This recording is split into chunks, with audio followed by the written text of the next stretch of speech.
আসসালামু আলাইকুম। সবাই কেমন আছেন? আশা করি সবাই ভালো আছেন আল্লাহর রহমতে। আলহামদুলিল্লাহ, আমরা সবাই ভালো আছি। কাছে দূরে যে যেখান থেকে আমার ভিডিওটা দেখছেন সবাইকে অসংখ্য ধন্যবাদ জানিয়ে আজকের মতো ভিডিওটা আমি এখান থেকেই স্টার্ট করছি। আশা করি আপনাদের ভালো লাগবে। এখানে দেখতে পারছেন ফিশারি থেকে অনেকগুলো মাছ মারা হয়েছে বিক্রি করার জন্য। এখানে মলা মাছ বা মখা মাছ যেটাই বলেন, আর সাথে ছোটো খাংলা মাছ দুই একটা, খুব বেশি নয়। এখানে মাছে বরফ দেওয়া হয়েছে যেহেতু বিক্রি করা হবে। মাছগুলো টাটকা থাকবে এর জন্য।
আর এদিকে গোলের জন্য এই মাছগুলো রাখা হয়েছে।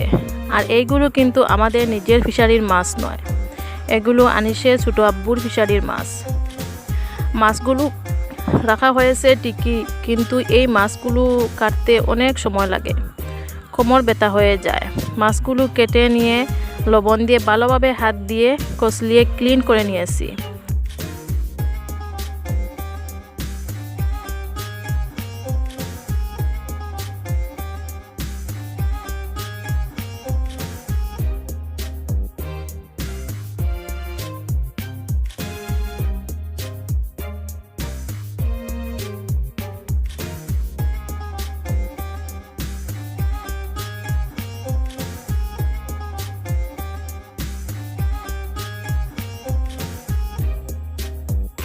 আর এখানে আমি মাছের মাথাটাও আলাদা করে নিয়েছি। অনেক সময় রান্না করার পরে মাছের মাথা থেকে কাঁটা বের হয়ে যায়, বাচ্চারাও খেতে পারে না। আপনারা চাইলেও আমার এই প্রসেসটা ফলো করতে পারেন।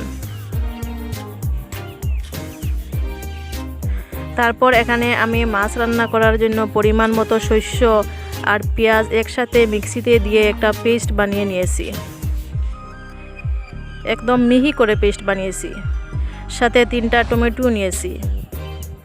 আর এখানে মাছে দেওয়ার জন্য পরিমাণ মতো মরিচের গুঁড়ো, হলুদের গুঁড়ো, জিরার গুঁড়ো দিয়ে একটা মশলা বানিয়ে নিয়েছি।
এর ফাঁকে আমি মাছের মাথাটাও ভালো করে ভেজে নিয়েছি।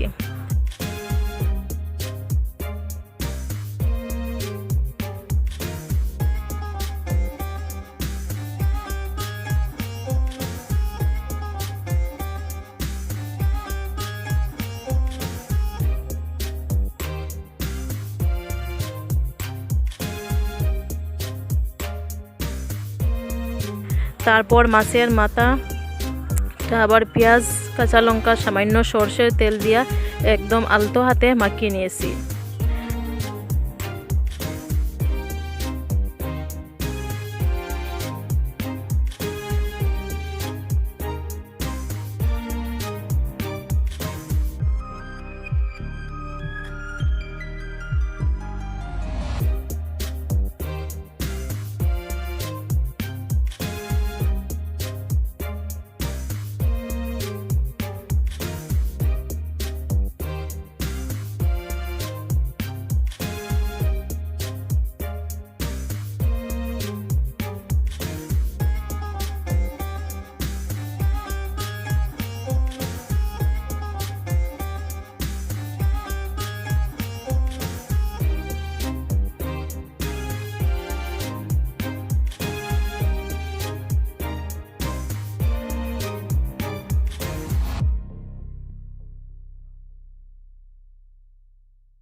আজকের মতো ভিডিওটা এখানেই রাখলাম। আল্লাহ হাফেজ।